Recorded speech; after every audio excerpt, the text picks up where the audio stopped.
Naiuwi na sa Pilipinas ang 13 Pinay na ginawang surrogate mother sa Cambodia matapos pangakuan ng trabaho sa Thailand. Ayon sa Department of Foreign Affairs, kabilang sila sa 20 Pilipinang nahuli ng Cambodian authorities noong Setyembre. Bawal ang surrogacy sa Cambodia kung saan sila dinala imbis na sa Thailand na ipinangako raw sa kanila. December 2 nang makonvict sila dahil sa human trafficking. Pero December 26 binigyan sila ng royal pardon sa Cambodia.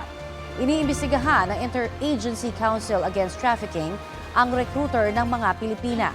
Sabi naman ng DSWD, itinuturing silang biktima ng human trafficking at bibigyan ng counseling at transportasyon pauwi sa kanilang probinsya.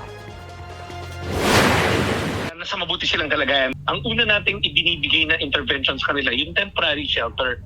Kasi importante na meron silang matutuluyan kung saan may mga professionals tayo doon, mga social workers, na pwede sila bigyan ng psychosocial intervention. Sisiguraduhin din natin na makontak ang kanilang mga pamilya.